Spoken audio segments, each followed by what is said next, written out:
Motion to arise from recess? Yep. I guess. Second. All right, it's been properly moved in second. We arise from recess. All in favor, say aye. Aye. Any opposed? Motion carries. All righty, so we will now get back into the regular agenda, and we're at delegations. We have none at this time. So that'll lead us into reports, and we'll start with the policy committee report. This is a little long, but I'll read it as fast as I can to give you all an update. So Gilmer County Schools Policy Committee met on July 15th at 10 a.m. Those in attendance were Tony Minnie, Cody Moore, J.T. Fox, Sherry West, Hillary Miller, and Lisa Moore. The committee opened the meeting with discussion of the committee organization. Item 2 of the agenda. Organizational norms was item 3 of the agenda, and process was item 4 on the agenda. Proposed was that the committee shall be organized of 2 board members, the superintendent, a school principal, a district administrator, and superintendent secretary for Neola coordination. The organizational norms would include roll call, agenda, minutes, new business, old business, superintendent's update, and the next meeting date and adjournment. The process for policy coordination and the committee, which was section 4 of the agenda, will be as follows. We will move from a total manual remake to policy maintenance and development. Policies will be reviewed by Neola, and updates will be presented quarterly. New policies will be referred to the committee, and the committee will make the determination on writing new policies, assigning them a policy number and a policy author, and then review and vote if the policy should be placed out on comment for the entire board to vote to adopt or not adopt. Updating existing county policies, the policy committee will review and draft changes to go out for comment on any of those proposed changes.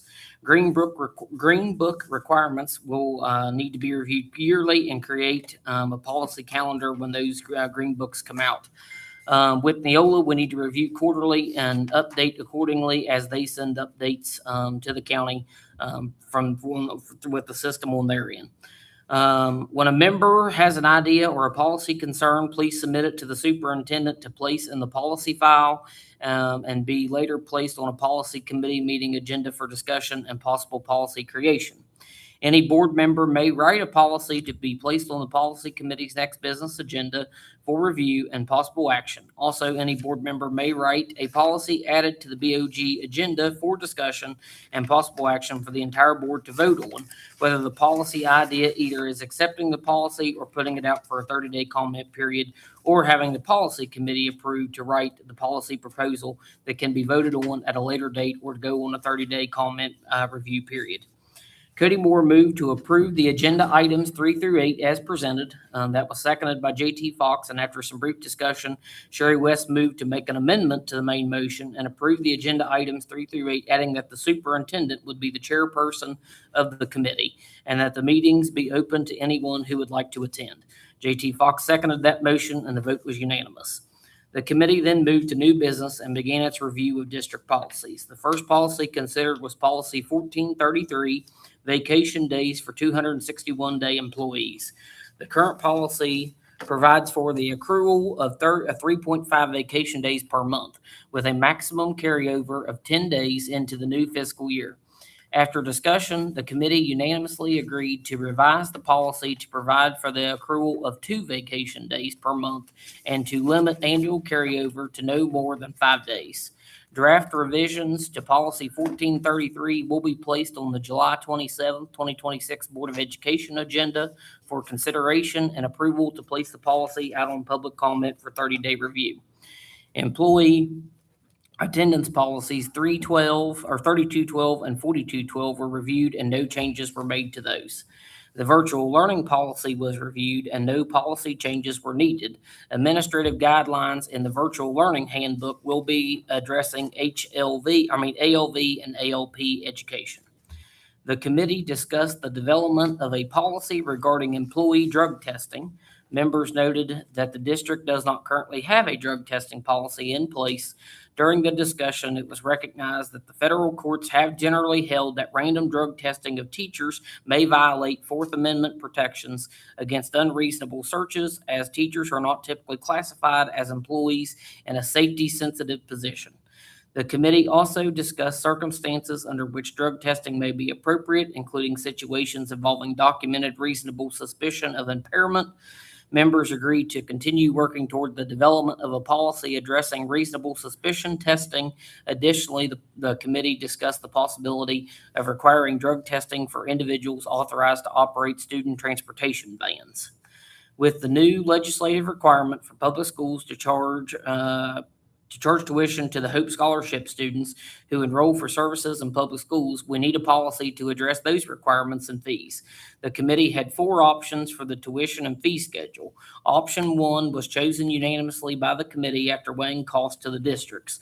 The fees in option 1 are as follows: $722.22 per academic course or CTE course, $500 for football and band, and $300 for basketball, baseball, softball, track, cross country, volleyball, cheerleading, golf, wrestling, and any other school-sponsored sport or activity per year. The policy will be forthcoming. The committee then considered the request for a policy regarding coaches' mandatory use of the weight room.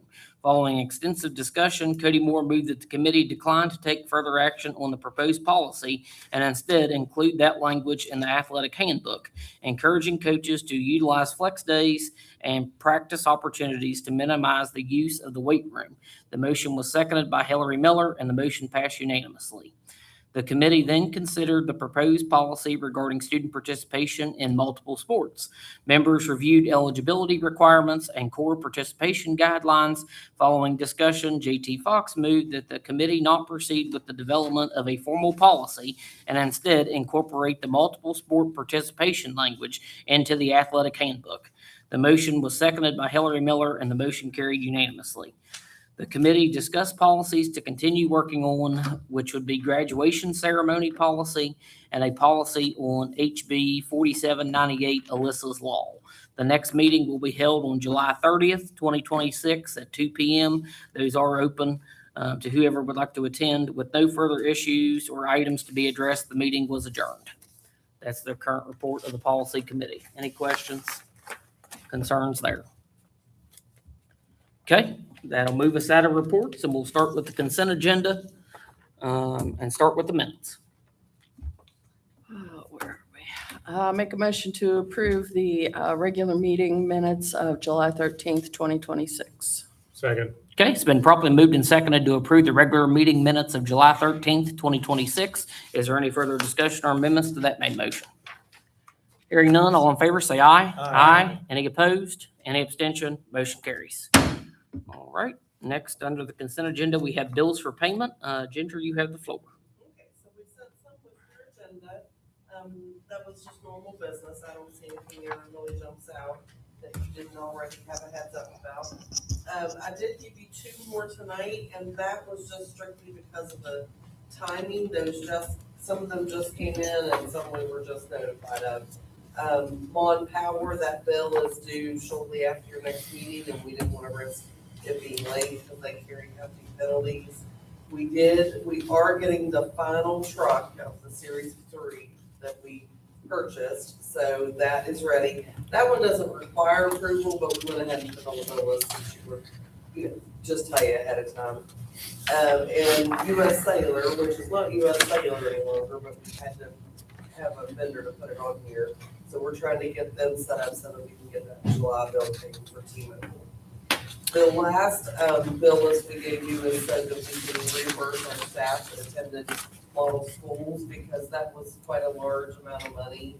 And I don't want anyone to be extended like on their credit card. So we're putting a rush on those. Ms. West and myself, Devin, and Dr. Money have all seen those and approved them. So we want to get those paid as quickly as we could. Make a motion to approve the bills for payment. Second. Okay, it's been properly moved and seconded to approve the bills for payment as presented. Is there any further discussion or amendments to that made motion? Hearing none, all in favor say aye. Aye. Any opposed? Any abstention? Motion carries.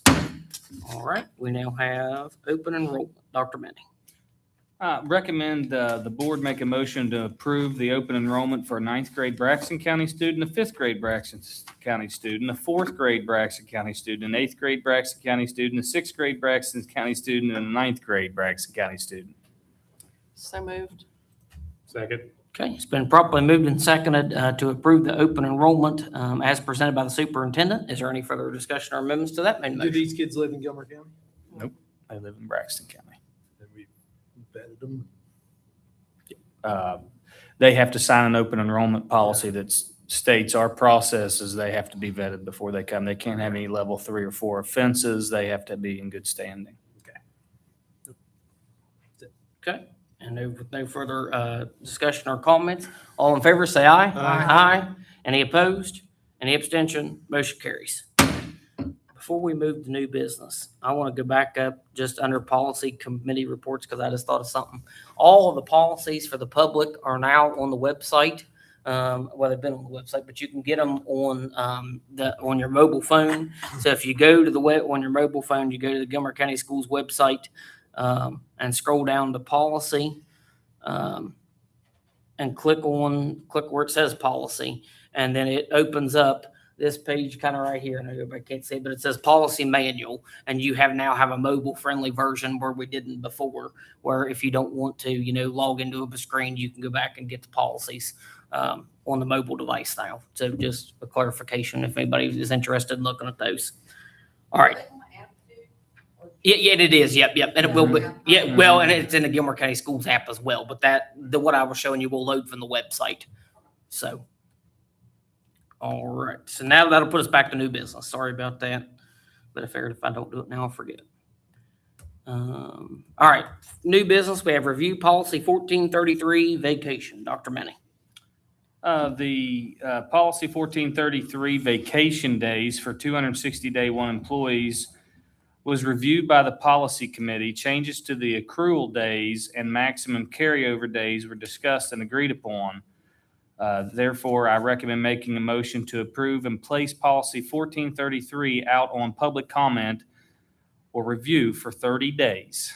So moved. Second. Okay, it's been properly moved and seconded to accept the superintendent's recommendation to approve policy or to place policy 1433 out on public comment review for 30 days. Is there any further discussion or amendments to that main motion? Hearing none, all in favor say aye. Aye. Any opposed? Any abstention? Motion carries. All right, number 2, we have review policy 3120.12 substitutes in areas of critical need. Dr. Manning. Substitutes in area critical needs requires board review annually. This is something we do every year, and we reapprove, and it's reapproved by the West Virginia State Board. This same policies we've done in the past. Therefore, I recommend making a motion to place policy 3120.12 out on comment and review for 30 days. So moved. Second. Okay, it's been properly moved and seconded to accept the superintendent's recommendation to place policy 3120.12 out for comment or review for 30 days. Is there any further discussion or amendments to that main motion? Hearing none, all in favor say aye. Aye. Aye. Any opposed? Any abstention? Motion carries. All right, we have review policy 4120.12 areas of critical need and shortages for substitute bus drivers. Dr. Manning. This is the same thing, 412012 areas of critical need and shortages for substitute bus drivers requires annual board review and reapproval by the West Virginia State Board annually. Therefore, I recommend making a motion to place policy 4120.12 out on comment and review for 30 days. So moved. Second. Okay, it's been properly moved and seconded to accept the superintendent's recommendation to place policy 4120.12 out for comment or review for 30 days. Is there any further discussion or amendments to that main motion? Hearing none, all in favor say aye. Aye. Any opposed? Any abstention? Motion carries. All right, we now have review new policy on Hope Scholarship student participation in Gilmer County schools, programs, courses, and activities. Dr. Manning. Pursuant to West Virginia Code 1831-8F, which requires public school districts to charge an appropriate pro rata share of students' Hope Scholarship Fund based on the percentage of instructional services and activities provided by the school district. This policy has been discussed and approved by the committee. Therefore, I recommend making a motion to approve to place the new policy, Hope Scholarship student participation in Gilmer County Schools program, courses, and activities out on public review and comment for 30 days. So moved. Second. Okay, it's been properly moved and seconded to accept the superintendent's recommendation to place the new policy, Hope Scholarship student participation in Gilmer County Schools programs, courses, and activities out for public review or comment for 30 days. Is there any further discussion or amendments on that main motion? How will the fee schedule be? Just an appendix or is that every? So the fee schedule, it's actually not going to be a schedule. I looked at several different counties that have both athletic and educational services. What our group decided was that we would charge 1/9, which we offer 9 courses, 1/9 our regular school aid formula, what it would cost for every other student to attend one of our classes. And we'd made a fee schedule, but the more I looked at that and I talked to everybody that was on the policy committee, a lot of folks that are writing this policy, there's not tons of them out there, but they went with a 1/12 rate for the Hope Scholarship for athletic competition. So if they wanted to come and participate in a sport, let's say baseball, they would pay 1/12 of their Hope Scholarship funds to participate in baseball. So to give you an exact number, the school aid formula will change every year, so won't the Hope Scholarship numbers, and we'll make a 1/12 and a 1/9 schedule for an invoice. That's what they'll be invoiced in order to enroll. Okay, I see, it's listed here. So I was looking for a number, but this is one. Well, we did just a rough 6,500. It was $722 Sure. is what it would come out to. It might be rounding about that area. So if you don't accept the Hope Scholarship, then you can be like it was in the past, you attend, participate. Let's say you're homeschooled and don't accept the Hope Scholarship. You attend and participate for free. Okay, The requirement that the legislature put in there in the 18, and I wish I could remember the exact policy number, and I'd have to go back and look at it. 1831-8F, it said the county school districts shall develop, So we're required to We're re- charge. we're Hope required to charge. Scholarship Right. recipient. Should we change our wording then in the first paragraph where it says which permits a public school district Yeah. to, which requires a public school Yeah. district? probably should. Yeah. It requires a public school district to charge a fee. And, I quickly put that policy together, and I'm interested in comments on it. The billing for this is the parents would have to pay for that up front. In enrollment time, they'd have to pay upfront their funding.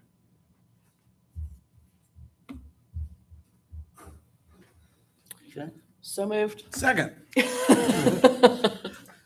All right, so, let me see, we already had a We had a motion, we motion. were in discussion, There right? was- So we're good, I got this all sidetracked too, okay, so we're good, so the motion, a second was already on the floor, Dustin will make sure that change in wording will be added to, Yeah, we That can make policy. that a comment and add that, yeah. all right, so all in favor with Dustin's word change there, in favor of that, motion, say aye. Aye. Any opposed? Any abstention? Motion carries. All right, that'll move us to approval of speech therapy contracts. These are ones we've done pretty close to these. There were some late fees and things associated with payment that we've double checked, but these are our speech contracts for the same amount of money per day that we've paid for services in the past. I recommend approval of the speech pathology service contracts as presented, contingent upon both parties signing and executing the required policy 8200 agreement addendum prior to commencing the services and as a condition of the contract becoming effective. So moved. Second. Okay, it's been properly moved and seconded to accept the superintendent's recommendation to approve the speech pathology service contracts as presented, contingent upon both parties signing and executing the required policy 8200 agreement addendum prior to the commencement of services and as a condition of the contract becoming effective. Is there any further discussion or amendments to that main motion? Hearing none, all in favor say aye. Aye. Any opposed? Any abstention? Motion carries. All right, we have approval of MOU with Glenville State University for university student pre-service teachers, interns, and residents. Dr. Manning. This is an annual MOU between our district and Glenville State University that sets forth responsibilities of education, educator preparation, provider, and county boards regarding field placement, internships, student teaching, and residency based off West Virginia Board of Education Policy 5100. I recommend making a motion to approve the MOU as presented. So moved. Second. It's been properly moved and seconded to accept the superintendent's recommendation to approve the MOU with Glenville State University for its university pre-service teachers, interns, and residents.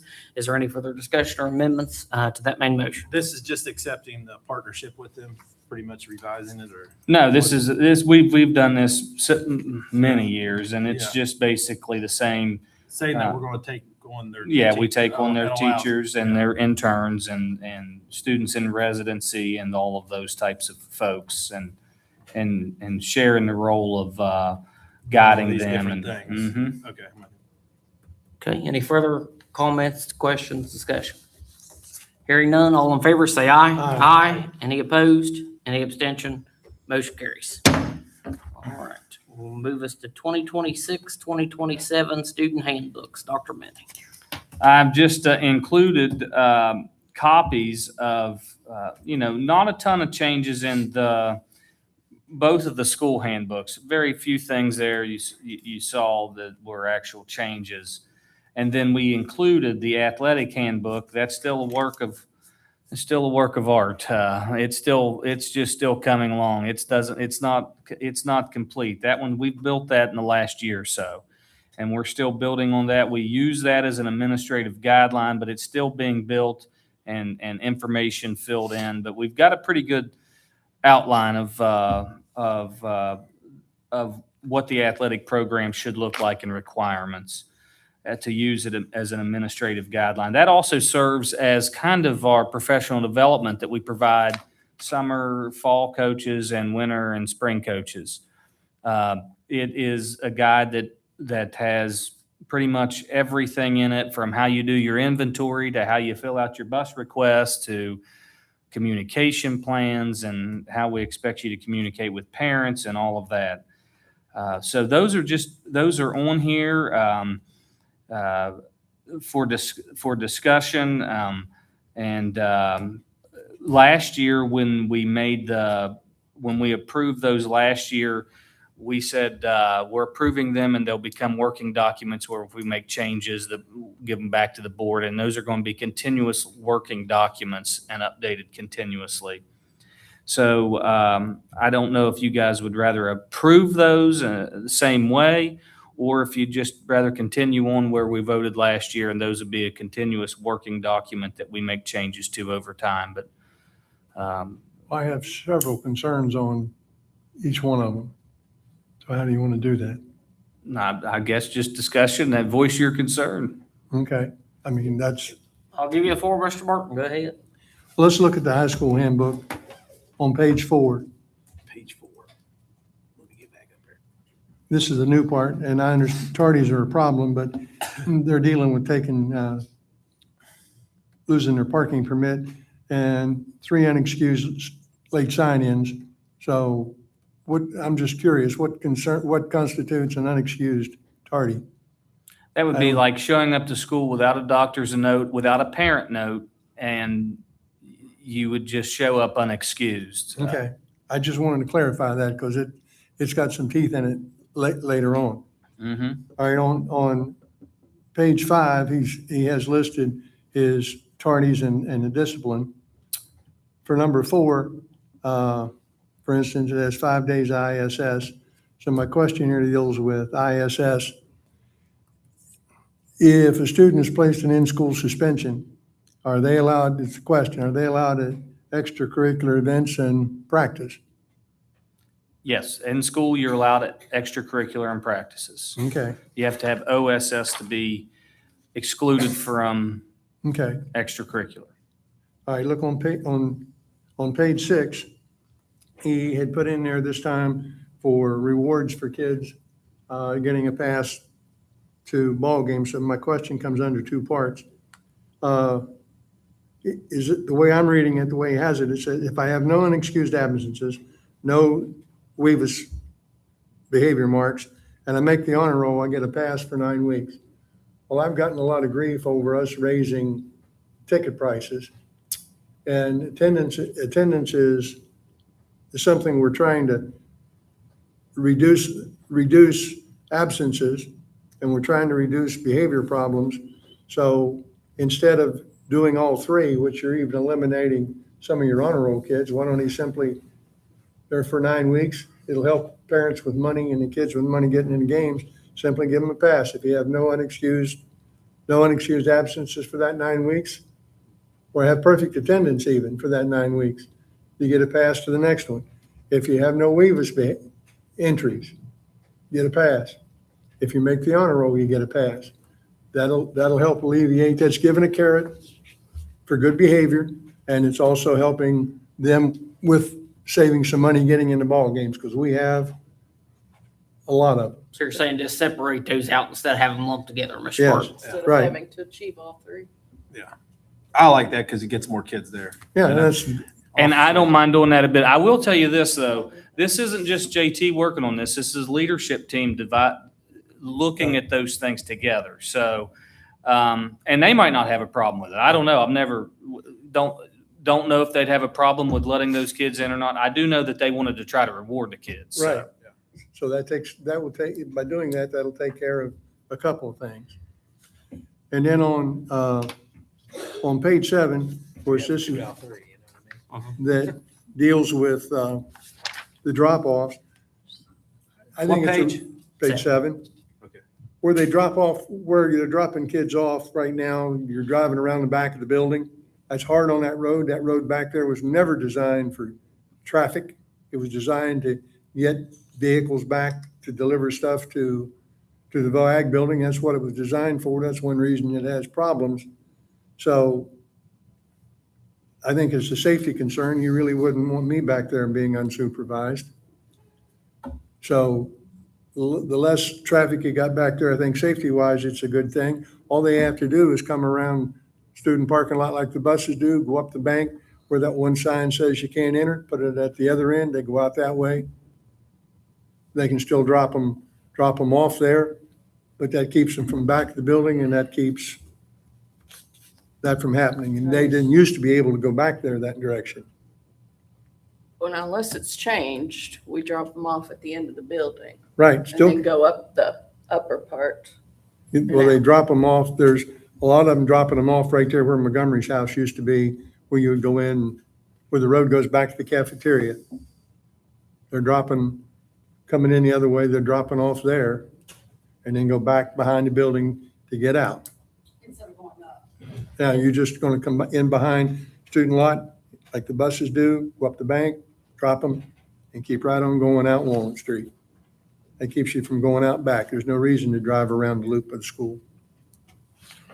That's a safety concern. Like I said, that road was never designed for heavy traffic. There are definitely some big holes back there. I mean, when I drove through, I see, I don't know if there's a way to change that, but I When agree we to that. grind good up, point. when we grind up the parking lot, we there's- can take those regrinds and put them Well, up there. we plan to Yeah. repave that too with the parking lot paving project. But again,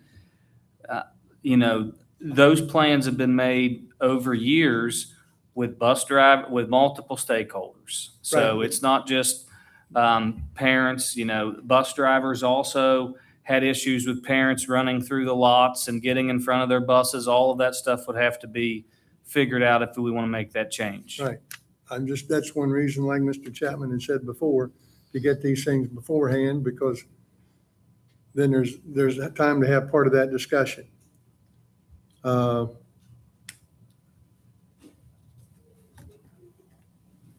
And the part on page 8 goes back to the tardies for the driving kids. That ought to help.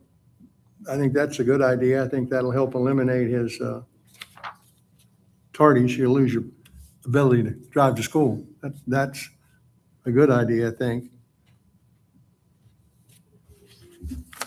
The question that I see is on 7 back, where Mr. Burke was talking, says the school is not responsible for any student who arrives before 7:30 a.m.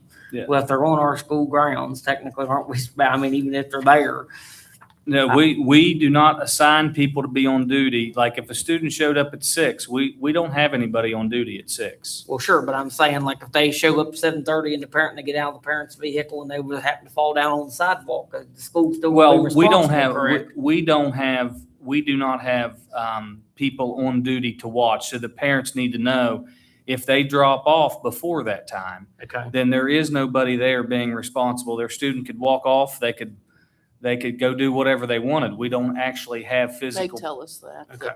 Mhm. Basically, you can't drop off before 7:30. Right.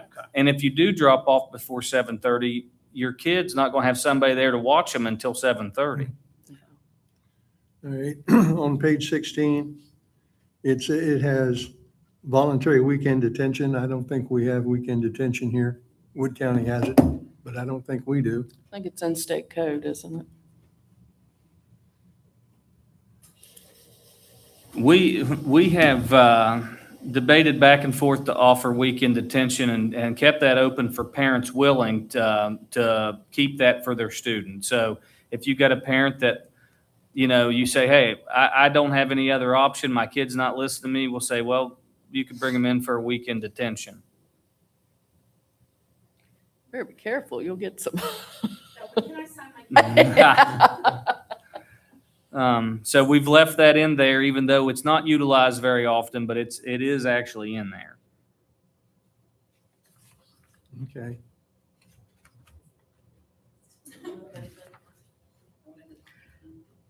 I had a question. While you're looking, Larry. Go for the ahead. next one. I didn't notice it in the high school handbook. I noticed in Tyson's handbook that he's going to do the things that they send home, the planner books, that Mhm. stuff that the teacher signs and the parent signs. I Mhm. saw that, and I could have missed it, but I didn't notice anything saying about the app that we're going to start using. Do you know if they put in that We in haven't there? put anything in the app yet. We're still learning the Okay. application. We plan to have some stuff ready by the time we roll out for open house and things like that, but Tracy's still getting trained on that. I haven't even got trained on that yet, so Well, it's I still, just didn't notice it, and I wondered it's- if we meant to do that or not. yeah, well, it'll eventually go in there where we can provide that information, Okay. but we're just not quite there yet with the training. Okay, on page 27, and this will deal with several of them. This is like the third offense. It has given a 0, and this is for cheating, so my example, it won't matter, but he had 1 to 3 days, but then he has 1 to 3 days of OSS or ISS. So, which one is being assigned? You're going to give the kid ISS, I would assume first. If he didn't show, then you're going to suspend him from school. Because whatever you do to the first kid you got, you caught Larry cheating the third time. So once you give me OSS, everybody else is going to get the same thing, or you find yourself in hot water. So which one are they going to do? I think that's just in there for, if you get caught 3 times, that's a principal discretion type of thing. So let's say you get caught cheating in Larry Barton's classroom. And that would be cheating on a quiz. That might be an ISS. That would probably be an ISS, an average ISS. If you didn't show up, you'd probably be kicked out. But let's say that you pulled off something and cheated on the SAT.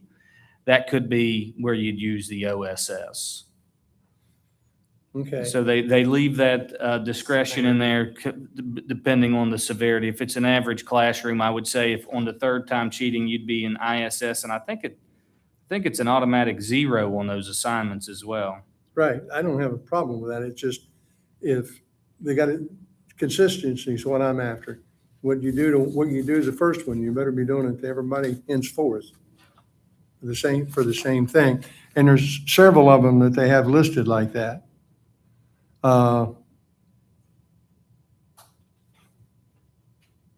And,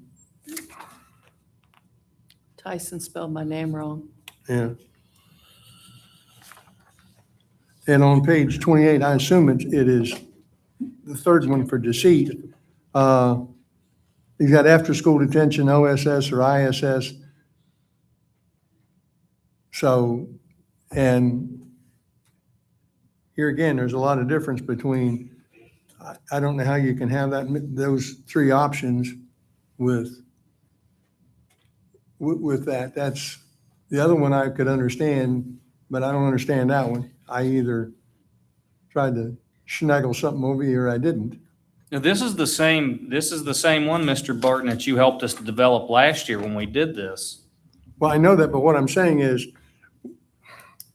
we also said that it need to be some consistency in it. I don't care which one they apply, but there's an awful lot of, if I'm a parent and my kid got nailed for one of these like this, and you did after-school detention to him, and Dr. Miller's kid did it, or actually, her kid got after-school detention, my kid got OSS, I'm gonna be, you can't defend that.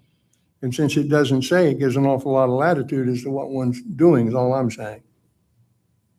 And all those that are like that, without going through each one of them, is that part of it.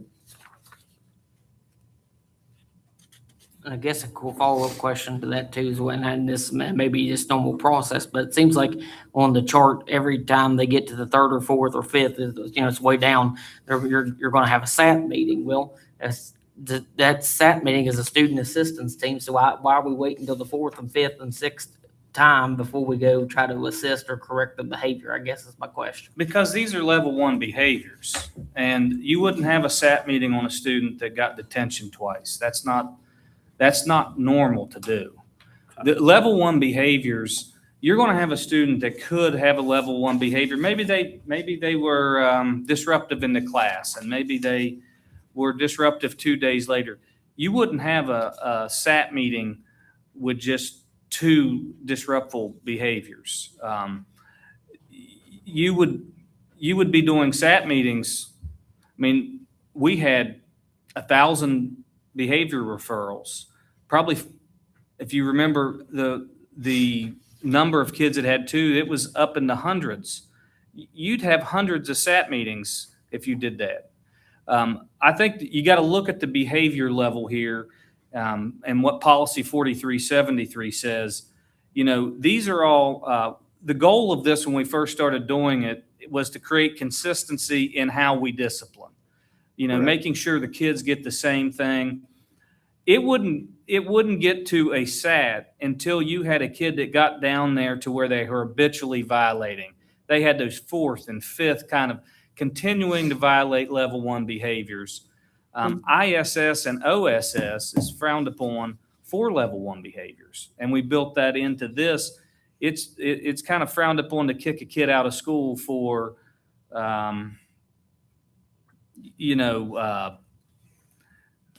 tardiness or telling a story, a deceit or something like that. We've included that in there as progressive discipline, but it's really looked at to utilize policy 4373 and look at those more extreme behaviors. Instead of doing that, they use an MTSS framework where they go back and reteach the skill and those types of things in 4373, maybe assign different, that it's not just all about 1 day, 3 day. Maybe you have a student that's constantly deceitful and you send them to the counselor to be retrained on why telling the truth is important. So there's that whole other part. we're only looking at the negative consequence here.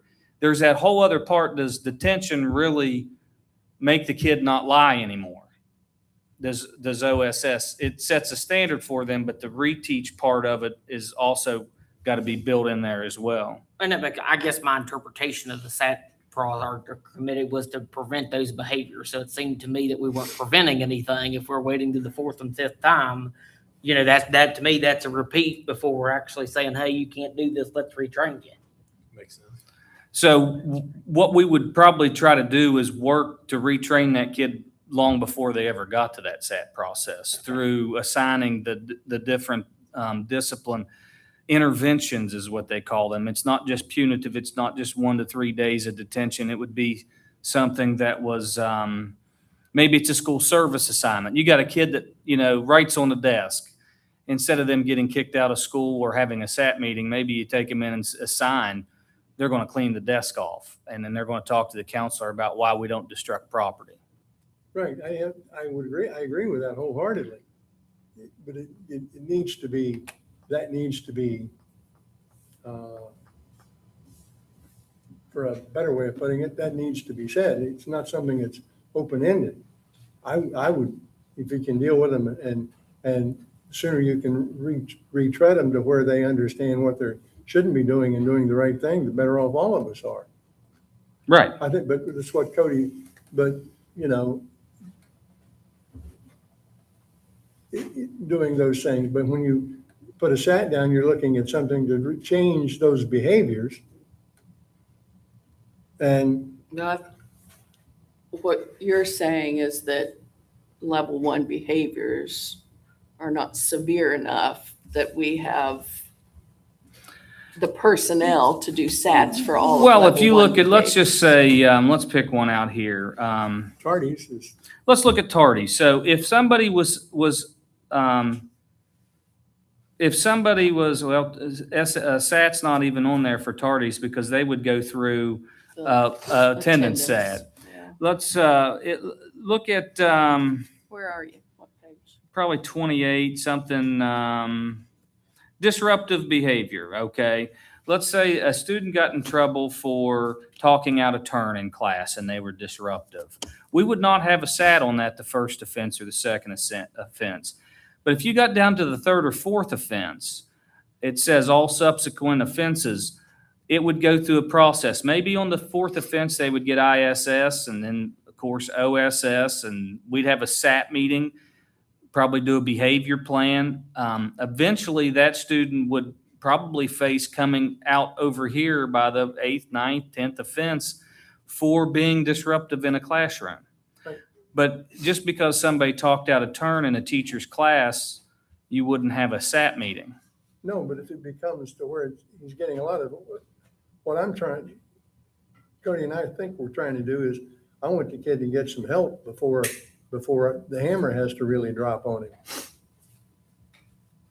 And that's already built into this, because if you look at the all subsequent offenses, you have OSS, ISS, you would have SAT, before it ever got to a habitual violation of school rules where they would be looking at a change of placement.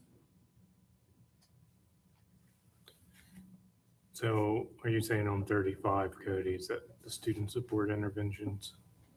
What is it? There's a section at the end of everything on 35 that talks about the 5th disciplinary Let me see. infraction per semester and every subsequent one, blah, blah, blah. There you have your student assistant team.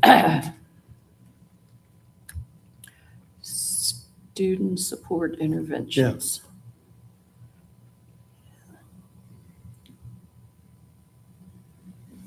Fifth one Those triggers are- That's talking SAT. about the fit, yeah. Those are see. level 4 offenses. Those would be for level 4s for those types of offenses. Let me see if there's. No, No. that student support intervention, I think, is not for just level 4. Because it says the 5th disciplinary infraction per semester and every subsequent infraction during the Yeah, semester will be considered a habitual violation and they'll have a SAT. Yes, and they currently do those. So, they're doing those for kids that are for level 1, 2, 3s, and 4s. A student that has 5 disruptive behavior referrals. If they're in the SAT process and they set a behavior goal and they get a behavior plan going and it's still not working, there's other supports that are put in place. There could be social probation. And that means that they would lose additional, like they couldn't come to homecoming or prom or participate in extracurricular activities. This says the parents have to come in for a face-to-face meeting. And then, of course, we'd go to the alternative education placement. If the SAT didn't work out, if we did our behavior analysis, they're still disruptive, still disrupting the classroom environment. We have an alternative education placement that we would place in an alternative setting. And then if you look at the 15 disciplinary infractions per year, that would be where the juvenile petition being filed with the prosecutor's office to get that student placed on a juvenile probation to where the court would order them to go and behave and back us up with behavior interventions. I'm trying to meet us in the middle here and get the language straight. So is that the only time we do SATs is if there's a 5th disciplinary? No, we do behavior SATs when needed. Do we say that in here? What's that? Because I think that would meet what you're asking about, Yeah. is if I think what Cody wants is that mentioned, the behavior item. So not just I the, think it says SAT after third one in there, doesn't it? It, like I said, I mean, it just seems crazy to me. We're waiting to the 5th and 6th and 7th and how many ever offenses before we try to. so as long as we're clear, We're we're right doing, to you're part. saying we're doing something, I'm saying, or we have it in here where it's clear Yeah, to I answer think it Cody's says question. after the third one that SAT is under each of these. I've just, I've been in 10 years as an administrator in a high school. I've just never seen a high school do a SAT on the first or second behavior referral for a level 1 offense. And I don't think that's what you're. That's wanting not what either. I'm saying. I'm trying to get clarity for the behavior one then. So if it's not a full-blown SAT, just the other behavioral intervention, is that mentioned in here so he can see it, is what I'm asking. You're talking about all the other tools that the principal uses as far as intervention that's in 4373. Yeah. No, that's not in, this handbook is, what this is covering is a multi-tier system of support for discipline. And we had all of that stuff in there before. We had that listed before. Last year, we changed it to this matrix style. Right, and I'm not arguing about that. Trying to make sure they're getting assistance before it comes down to where they end up getting ISS or OSS or end up out here. So. That's something, if, Like with the first offense, what is the basis in here for first offense cheating? 0 and given 1 to 3 days of detention. There are multiple things in WEVAS. This is what we have to put in there based off of this matrix. But there's a whole other list of interventions that's in there that's available for the principal to click on. So the student might get 2 or 3 interventions, not just what's in this matrix. That matrix might assign detention, but the principal might say, I want you to retake that test next week. Or there might be other things that are built in that are interventions. We used to do, the interventions are listed in policy 4373, and we used to put those interventions on here, and it was a list of things. So you might have school service assignment. You might have parent contact. You might, where you do a parent meeting, like you might get down to the second referral and you might give them a day of detention, but also meet with the parent. We currently do those, but we don't have that list in here. That's what we took out last year. Does that make sense? And we put this discipline matrix in. If you want us to include that list of all those other interventions, we can include that list, and those are not consequences. Those are the intervention pieces. And I'm okay with that. I mean, like, I just think when a parent looks at this, and like I said, I'm not saying any of that discipline's wrong or bad, but I'm sitting there thinking, if we're given the first 1 to 3 days of detention, well, if that didn't solve the problem and the school didn't provide me any other support to not do that again, we don't show anybody how we're trying to get them past not doing it the second time So for the just next maybe whatever. add a paragraph about the different interventions or something. Yeah, we Yeah. can put those interventions back in there if you'd like. I would think just a paragraph maybe at the end, like Yeah. you did the, Down there at the, whatever like the it student says. interventions, it just says other supports as defined in whichever Policy policy. Yeah, or so- 4373. Yeah, Yeah, I have no problem with that. I think that solves Mr. Burton's question too. you can only hold hands. Yeah, we know that, don't we? That's right.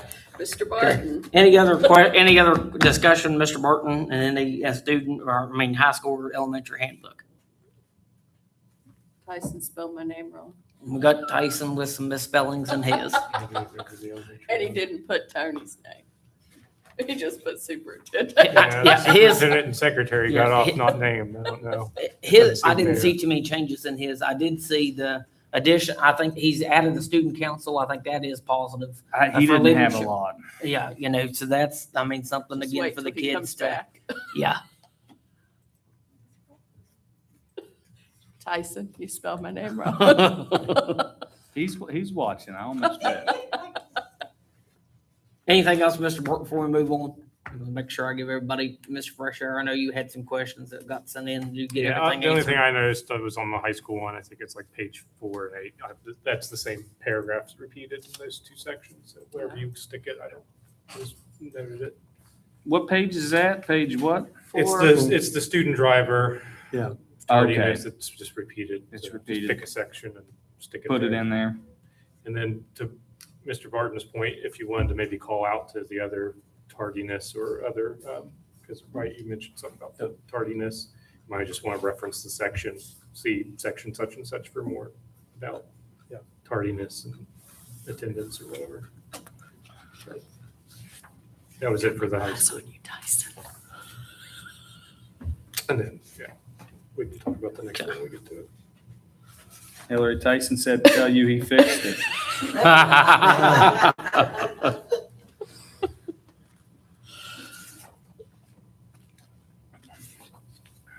All right, Okay, so we're so good. I guess we need a motion or something to approve his working documents, to approve them as is, Mr. Burton. On the athletic handbook. Well, We ain't got there yet. It's the Okay, next I'm one sorry. down. so for the, working document still.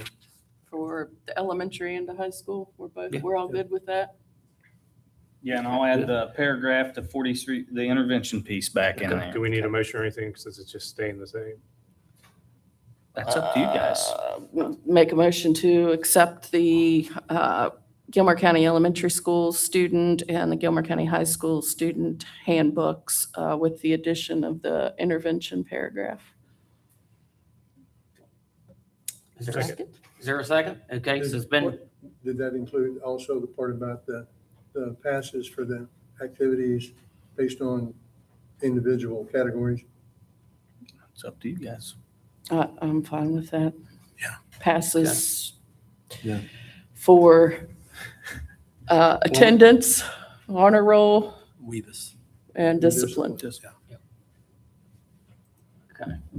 so just to clarify, I'm gonna restate, I think, what the motion is. We're gonna approve both handbooks as presented with the mentioned changes of adding the intervention 4373 piece back in and putting back out the rewards into their own piece. Well, I'm not, Now, you're not making it more clear, Cody. no, I'm not, probably not. But I think we know what we're doing, separating them back out where they're listed all together at the moment. Is everybody good there? Yeah. Okay. All right. All in favor, say aye. Aye. Aye. Any opposed? Any abstention? Motion carries. Thank heaven. Yeah. All right. Let's go to athletic handbook. And then Dr. Minnie, is there anything you need to tell us before we go to discussion there? Well, this is a work in progress. We've been working on this for a couple years. This is a kind of building out an athletic program. We had our athletic program ran off of just a few sheets of paper before this, and we've digitized it. We've added in responsibilities: coaches, athletic director, citizens coaches, chain of command. We've added in a lot of this stuff is required by the SSAC, the basic eligibility and things like that. We've created a lot of appendixes. As you can see, there's a lot of forms, just basic forms: coaches' code of ethics, coaches' responsibilities. We've got a communication plan down there that says who does what. And this is given to beginning coaches so they know what to do.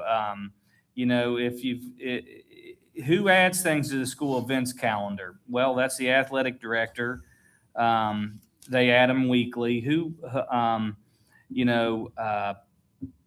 LKC template. Who does that? The athletic director. A lot of it, score schedule and WVSSAC information, that has to be updated. Usually after a football game, the coach submits those scores and those types of things. So we've kind of just put that a basic program together here that says this is our expectations. This is how we should interact. This is we added in the dual sports participation policy, facility usage. We've got tiers and things for that, eligibility of athletics. The requirements, some of these requirements are state requirements, like all coaches have to have emergency action plans, coaches' observation and evaluations, clear down to, how to handle injured players, how to postpone games, transportation of students, lettering requirements. We just tried to go back and forth and all the things that we needed to enter with our program, write those out, write those requirements out, and then put in the actual forms and things that coaches would be using to do things like inventory and things like that. So we get our inventory back and we can run safe programs. So this is, I think, your guys' first view of this. We used this last year. We've kind of been creating it as we go. It's worked pretty good so far. So if you got any feedback for us, we'll try to accommodate, but everything is in here, I think, is that's we need to have to physically run a sports team. Anybody? Questions? Discussion? Did you turn yours in, or you going to? Yeah, well, I sent some comments. Mostly it was formatting and stuff like that. We had talked earlier on page 19, down at the bottom under purpose. Gilmer County Schools supports student participation in interscholastic athletics and allows qualified student athletes to participate in 2 school-sponsored sports during the same season. Then it says when approved by both coaches. And the problem is if one coach doesn't want his kid participating in 2 sports, he says, no, the way that's written, kid can't do it. And that's our goal is to try to help our kids out as much as possible. So if you go through the other things that are in there where the doctor signs off that the student is eligible, and you have what's primary and secondary sport and what takes precedence over something else, I don't think you're harming the kid, because the coach is going to do the same thing. He's going to say, no, he can't do it. And the way that's written, you're not going to have any two sport athletes in most of them. I'd agree with Larry on that. I think it ought to stop. You could say, and will allow qualified student athletes to participate in 2 school-sponsored sports during the same season period. And then it's up to the coach's discretion of how they play that athlete, whether to play him or not play him. You're saying not get approval from both coaches? No, I say not. I say you put that in the hands of the coaches. Like if, let's say just you have a kid that plays football and runs cross country. And, as a coach, if they're a good athlete, good enough to play two sports, I'm going to want them regardless. So if they're going to miss maybe a practice to go running a cross country meet, then if the coach doesn't But like don't they have that, to then he agree with cannot that? play him on Friday night. Then that's the coach's discretion. We can't tell them we're not going to field Well, the team. I don't think this is it telling them what they have to do? It's just saying that if you agree that, saying, right, no, it's saying that they're leaving it to the coach to say if they're going to allow that athlete to play two sports at a time, that both coaches have to agree that they are allowed to play.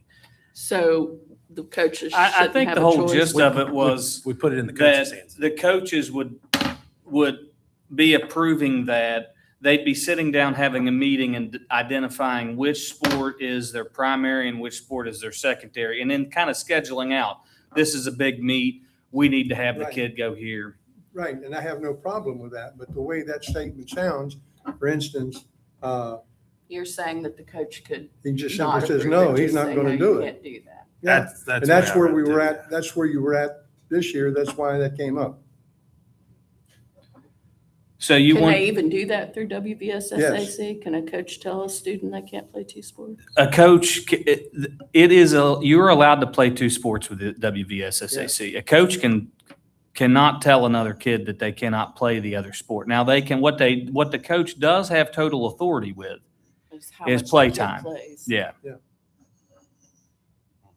So, I can take that out of I think there. that just from the policy, when we were discussing it with JT, the hope was that both coaches would get together and decide ahead of time. Well, it's in there, they have to do that, but the way that's written, I just simply say no, and we're not gonna have any meeting. So could, instead of approval, we could say acknowledgement from both head coaches? Well, we could take, I need him. that's just the eligibility. We could take approval and we could put their meeting from both head coaches. Anybody The that's, goal is to get them to Yeah. work Yes. together. Yes, that wouldn't be a hard change. And then the other part of the eligibility is they'd have to designate a primary sport and a secondary sport. I agree with That was sort of Yes. my question was, I kind of misread that, but I think you're going to have to outline how you make that decision for them too. The Well, primary That'll sport be is their where, decision. here's But they're not where, going to agree. right, here's where I'm coming from, and I'll make this as simple. Well, that's what I'm saying. You're going to say who's The deciding. first two state championships that Jack Jones won in boys track, he won it simply because, to be blunt about it, the sprinters and the sprint relays were the baseball infield. Now, Terry Smith and Jack worked out when those kids practiced, they worked out where they were going and they did all that. It made Terry's baseball kids quicker. Wasn't a problem. Two state championships came to Williamstown Well, because the coach, yeah, that's the because coaches need to it made them better, but they kind of were told, work this out. And then student designates primary and Yes. secondary Yes. sport on the next one. Yeah, That's what Yeah. I'm saying. Student and, designates. you know, Well, that's Yeah. why I'm saying you got to say that. yeah. Because Yeah. right Yeah. now it just says the 'Cause coaches are going to would meet try and it's to- going to, and then they're going Yeah. to designate it. I mean, And we're And gonna it makes still it sound send like it the to the coaches- athletic director, we taking that out? Because it also has got both coaches and the athletic director. Well, they may want to meet with the athletic Yeah, director to Mediate. mediate. Well, sure, they're probably that's what I'm gonna- saying, sure. They're going to have to be involved, yeah. yeah, well, if you look at eligibility for multi-sports, and then you got core guidelines, and those core guidelines, and then you got the eligibility process. The process is step one, submits request to participate in two sports 10 days before the start of the season. That gives us time for each coach to meet. Meeting with both coaches to establish expectations and determine primary and secondary sports designation. Step three, the athletic director reviews schedules and conflicts. There's going to be conflicts, and they have to be kind of worked out in advance. Academic eligibility verification, you want to check their grades. Submissions of physical, a consent, and required medical forms as a written doctor approval We want to make sure the kids are healthy enough to go play football for 3 hours and then Saturday morning get up at 5 or 6 o'clock and go run for 3.2 miles. Student, parent, coach, athletic director signed participation agreement and final approval granted to an athlete who becomes eligible. And that would be all done in advance so we don't have conflicts in the season. It says the principal and athletic director have final authority regarding eligibility, conflicts, discipline, and continuation of dual sports. That's the goal here was approval from both coaches. We want both coaches to meet and talk about primary and secondary sports. The final approval is going to come down to the principal and athletic director. If one coach says, no, that kid's not doing it, you got the final approval where the principal says, yes, this student can do this. All right, I can do, I'll go with that because And then otherwise. it just would end up- saying that the student. But I don't mind to take that other part if that bothers. If you think that they're going to read that, I think for the most part, a lot of our coaches are going to want to try to do this. We're very small. Just say acknowledgement instead of approval. Right. I could put in there, And then say student designation. The student designates primary sport and secondary. but in that administrative authority, the principal and athletic director have the final They can authority step in. regarding eligibility. So even if you got a coach that said, no, I'm not going to have this kid on my team and so forth, the principal and athletic director can say, yeah, we're going to do, this student is eligible for dual sport participation. And this is the primary sport, this is the secondary sport, and this is what we're going to do. Okay. The other one is a question that deals with, since you brought up academics. If we were on a 7-period day and at the end of school, I did not have a 2.0, which is what's required, which is a C, but it's 2.0. I didn't have it. Under the 7-period day, we'd come back this fall, and at midterms, if I had a 2.0, I can start practice. Then in 9 weeks, when I got my report card, if I had a 2.0, I'm good to go, I can play. Well, since we're not under the 9 weeks, this is the question, since we're not under that scenario, we're under the block, it's not the same time frame. The 9 weeks is actually the semester. Midterm is the 9 weeks. So 12 days after school starts is midterm. Right. So so at 12 days, this goes for the whole, at 12 days, once school starts, if I wasn't eligible, but I now have a 2.0 GPA, I'm eligible to start practice the way I look at it. And when midterms came out, which would have been the 9 weeks, and I got a 2.0, You're thinking 9 weeks, it's based off semester though. well, but that is, eligibility semester hurts you. But it's all based off semester with the SSAC. Well, but am I not correct that I wasn't eligible when school ended? Mm-hmm. All right. Okay. When midterms come out, 4.5 weeks for a regular school day, 7-period day school, I'm eligible to start practice if I have a 2.0. At the 9 weeks, I am eligible to participate unless that has changed. I'd have to go back and look at I'd have to go back and look, but I think it's so many weeks before the 9-week report card date. Well- You can become eligible to start practicing. Right.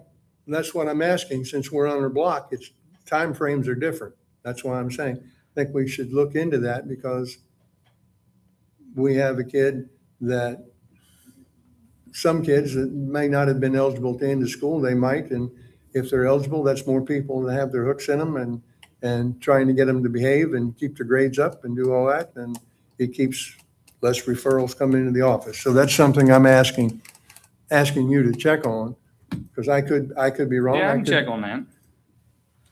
I'd have to go back and look, but I think it's if they have a C on the 9-week report card, and if they're in good standing, and I'd have to go look at, I can't remember the exact number of weeks before that, they can start practice, but they have to wait for the first 9-week report card, whether you're on block or whether you're on. Well, first report card, would be midterm grades. No, but it's actually the first report card, the first 9 weeks. I'm pretty sure. I'll go back and I'll get that rule for it from the SSAC for Yeah, you. please. But that's I'll basically all that I had the other one, was back here in the back that dealt with, where did it go? The strength and conditioning. We had talked about Where are you? on page 29.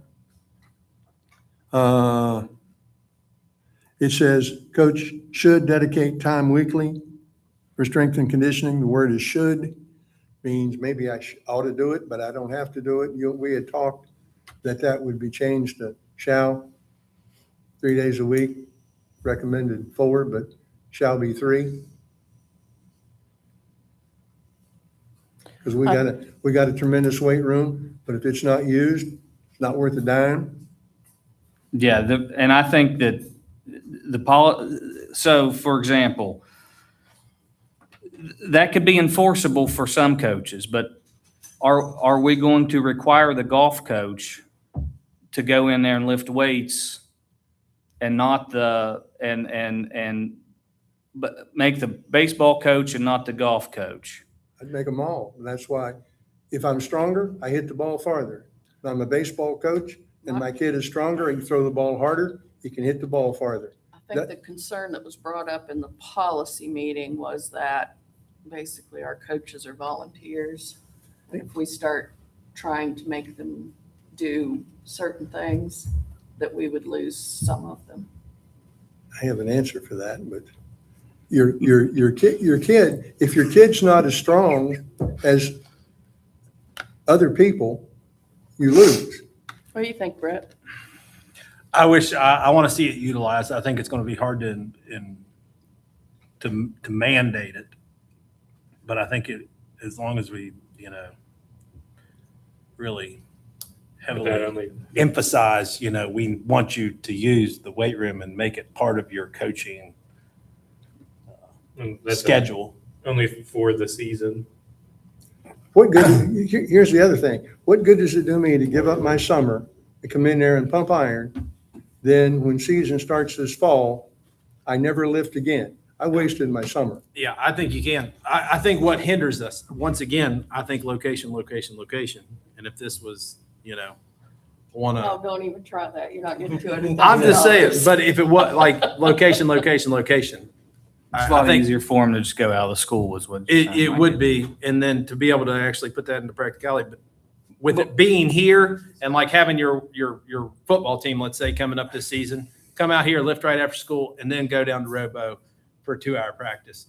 That's going to be, The junior high football team practiced last fall, ran after they were done their 2-hour half Yeah. practice. They ran back to the Yeah. high school and lifted weights. I think that You it know how does many, need you to know be how done. many, you know how many teams that were out here making use of this facility this spring? I'm going to say healthy families. You shouldn't have your kid practicing all evening. Well, you didn't have, but there would, Yep, times. We have a weight room now that a team ought to be able to come in there and do And everything take it out in real quick. like 30 minutes a minute. I would be upset if my child practiced 3 or 4 hours a week. the Yeah. way you shouldn't be So- doing that. so But it 30 minutes, But Williamstown punches 46 kids, football players. They punch 46 kids through their workout and they lift 3 times, 4 most weeks, and they're out of there in 30 to 40 minutes. and then practice and finish their practice. Yeah, I did put this understand. statement in there. The Gilmer County Schools Athletic Director will evaluate coaches yearly. There is an expectation of in-season and postseason training. Coaches are also expected to use flex day practices and allotted by the WVSSAC. Right, and there's 32 of them. And a lot of them- So the reason why I put that in there is so our athletic director can start evaluating those coaches and those coaches that aren't utilizing and doing that extra training. That'd be something that they could work on through the evaluatory process. And also say it's expected for all of our coaches to use their flex day practices. All of the other athletes in the other schools are using their flex day practices. Exactly right. So if we have coaches not utilizing the flex days and not utilizing the training facilities, they need to work on those coaches' evaluations and outline a plan for them to start using those. But since it says could, would, should, you can't mark me down because it says maybe I should, doesn't say I have to. How are you gonna make them? I mean, Well, just fire them or, Well, if it says you shall do it, then because really you that's can all mark we them can down do. and then there's an improvement That's the plan. part that scares me, just the Well, enforcement. because that's what we're looking at. You Well, know, if we I say know. you But you're shall looking- do this, are we but- going to but- fire them if they don't? Look at your lesson plans. How much trouble, what shape were they in when you really could have them? They got to be pretty decent and everybody has them when you enforced it. Well, no, but we're dealing with volunteers here versus They're getting- paid well, employees. The auxiliary guys are volunteers. The others are getting paid. We have a weightlifting coach too. It's not even that coach, Yes. just, you have to go see the weight room. But, Yeah, there's a person paid to be in there. There is, but that person can't do every team. I No. mean, that's going to have to be, if we require that, the coaches, we're talking about 75 athletes training in there every day. And, but not at one time. yeah. So there's, Coach Haley's in there in the evening and the morning, but there's going to have to be other usage of it than that as well. Yeah, I don't think you could pawn your team off on him. I think you would need to No, be there. you'd want to be there. I'd try like that. I'm sure you would. He is the expert, though. I'd He want to is. do some stuff with him. If I was Uh, coaching, I'd definitely I'd want to make definitely be sure part that, of it. yeah. But that's, So I guess I just wish there was you something all will have about to have a it. discussion. If you want me to change that, all coaches are encouraged to work, and Encourage, maybe that's. all just- coaches shall instead I mean, of if we put encourage. shall, we're gonna have to fire them if they don't. So That's if that's why I what you don't, all I think want. When we your stay kids away are- from the mandatory. I think just the heavy push, like we are pushing you towards the weight room, but our. Well, if it doesn't work Well- out, we'll make it a shall. Coaches shall dedicate time weekly for strength training, conditioning to improve athlete performance. And I can change that to If you shall. say but- strength training, then that also opens up the door. And I think that, there's other ways of, but just, Just decide. I mean, we put her to a vote. I have no right or wrong on that. I mean, I want them to. I do. I know exactly where Larry, we've talked about it. And yes, I want them to, but the enforcement, I just don't want to get ourselves in a mud I hole. think you're going to. I think you're right there. So just like we That was the heavily, feedback I got, that they're just gonna quit. well, urge them And it- to utilize it. And we urge, that's probably not proper grammar. Encourage. Encourage. We're strongly encouraging them to utilize. That's why I tried to put both languages in there. I tried to put, instead of making it shall, it be mandated. But what we're encouraging them to use that. They know that's a mission of our athletic department.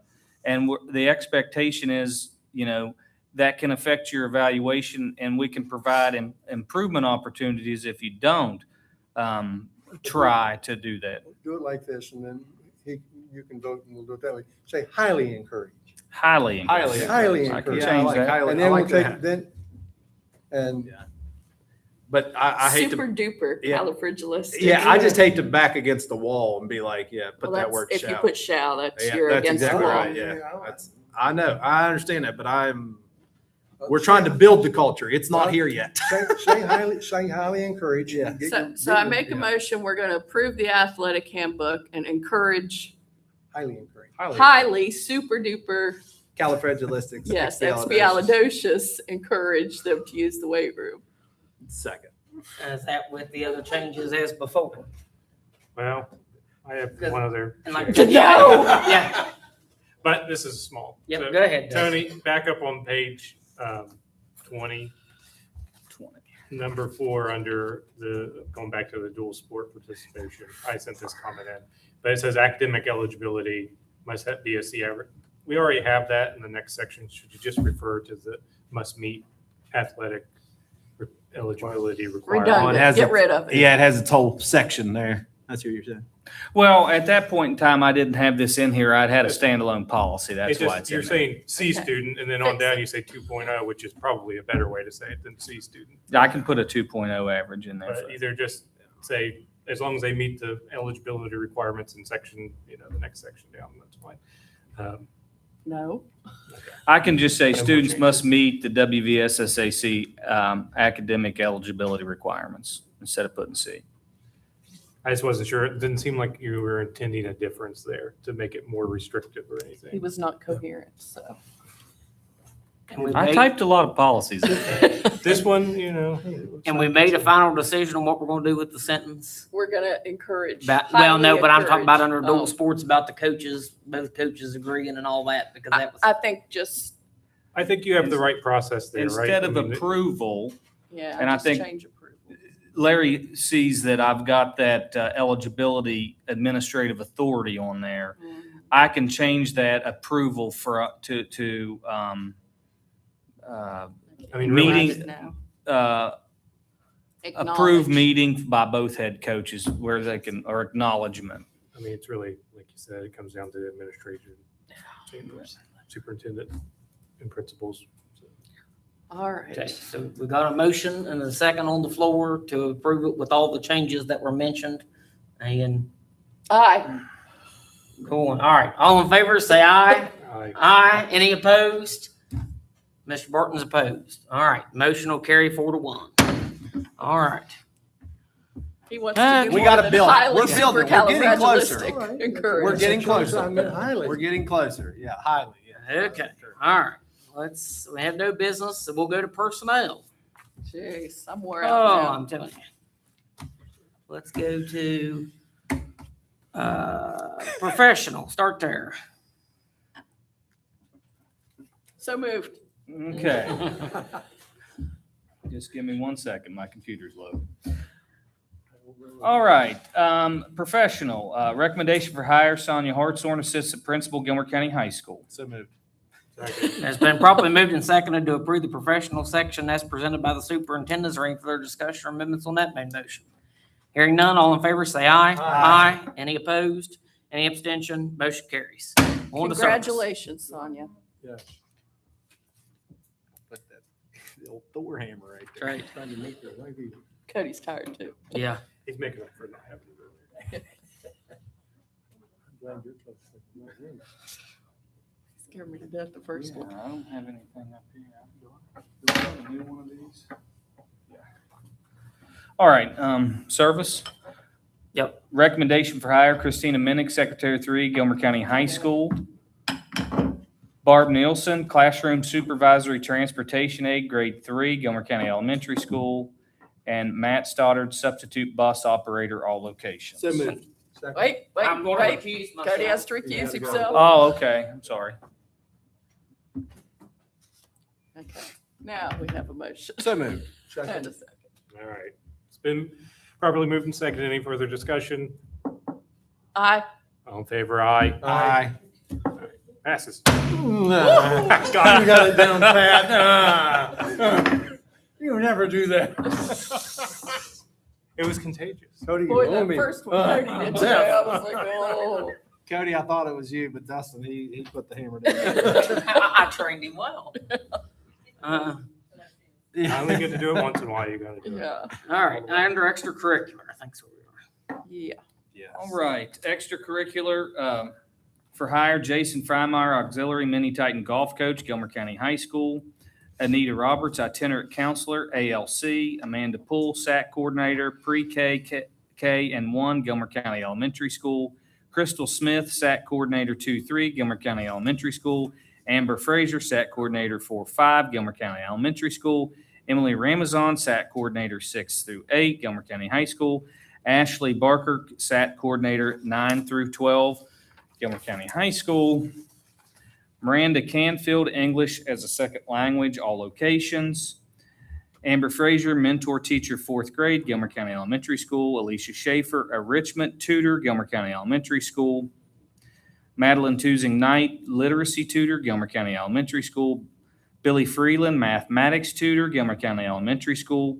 Sharon Jones, Program Coordinator, After School, Gilmer County Elementary School. Ashley Barker, Student Council Advisor, Gilmer County High School. Jacob Yogum, National Honor Society Advisor, Gilmer County High School. Melissa Jones, Quiz Bowl Academic Coach, Gilmer County High School. Ronnie Facemeyer, After School Tutoring, Gilmer County High School. Crystal Conrad, After School Tutoring, Gilmer County High School. So moved. Second. Okay, it's been probably moved and seconded to accept the extracurricular portion of the personnel agenda as presented by the superintendent. Is there any further discussion or amendments to that main motion? Hearing none, all in favor say aye. Aye. Any opposed? Any abstention? Motion carries. On to resignations. What is ALC? Alternative Learning Learning Center. Center. All right, resignations. Making a recommendation to accept the resignation of Kelsey Hickman, science teacher, Gilmer County High School, effective July 21st, 2026, and Kelsey Hickman, head cross-country coach, effective date July 21st, 2026. So moved. Second. Okay, it's been properly moved and seconded to accept the resignations portion of the personnel agenda as presented. Any further discussion or amendments to that main motion? I'd like to thank Miss Hickman. Last year about this time, we were having problems finding a cross-country coach, and she stepped up and took that role. And I just Thank you for your service. thank you for your service. Absolutely. Any other discussion, comments? Nope. Hearing none, all in favor say aye. Aye. Any opposed? Any abstention? Motion carries. All right. That'll take us out of personnel. With that, Dr. Minnie, I assume you're going to post those 2 jobs tomorrow? I was The 2 jobs, yeah, I don't need permission to post or Right. anything like that. Well, I would also ask that you post an auxiliary cross-country coach. Okay. Those are the ones that we have already voted where we don't have to have full permission from the board, that we can post Right. as necessary. All right, there's nothing under continuous improvements. We'll go to the superintendent's update. I don't have a whole lot. I just Keep it wanted to brief. tell you that, yeah, let me get my notebook out here. You just wanted to go over a whole other handbook. No. We, as you saw tonight, we're trying to fill positions, and we're trying to fill positions rapidly. We are probably going to have an additional special meeting. We want to make sure we have everybody in a seat before the classroom first day of class starts. So there's going to be some more rollover. We're going to post more jobs, and then those jobs, people will move around. So we might have to have a special meeting or two. That's one thing that I wanted to alert you. I'll try to, work with President Moore to make sure that you guys, we pick a date and things, everything works out for everybody. But we're going to probably have to before the start of school. The week before the start of school, I'm going to start the bulletin process back up. That way you guys kind of have an idea of all the dates and things that are going to happen in the first month of August. We've got a lot of trainings, things ready to go for the first, for the opening of school. I encourage you guys, if you can get up there for the opening ceremony, just to be present for just a little bit, to welcome the teachers back. It'd be nice. Have a few board members there to welcome the teachers back. I can get you, and we'll be giving you the information about those dates and times and things like that. But right now, we've got our policies kind of out on comment to update for the year. We kind of dug through that. We've got a lot of committees working this summer and doing a lot of work. So you'll be getting reports. But just remember, we've got a lot of people to try to get hired because we've had some turnaround and some people moving here and there. We got to have people in place before the beginning of school. That's all I've got. All righty, we'll move into board member comments. Start with Mr. Chapman. The only question I would have would be, we are, 2 weeks out now? Is like a 6th grade step-up day or anything like that? Are we doing anything? I remember doing that when I Usually was. do. Yeah, I haven't heard they anything. have a It's the 6th 12th. grade move-in day already scheduled. I can get you the date on Okay, it. I just hadn't seen that posted. And like I say, we're 12th? we're Elementary's is the 11th, high school's is the 12th. Okay. Yeah. That was just, I hadn't seen that posted, so I was wondering about that. And I think that's it. Anything I have, of course, I'd talk to Dr. Minnie's getting that virtual handbook out for us to see. I think that, a lot of people or kids are using that. So it's just another thing, something, like we did this evening, look through those, make sure it's how we need them to be and keep on moving. So, Dr. Miller, Have a good summer. then Mr. Freshour. No comment. Okay, Mr. Barton. Enjoy what's left of the summer. Not much. All right, is there a motion to adjourn? So So moved. moved. All right, is there a second? It's been probably moved and seconded. We adjourn the meeting. All in favor, say aye. Aye. Any opposed? Meeting adjourned. Hallelujah. Is Diane still our? Yes. Project director, yeah. Okay. Oh, Our SAT is also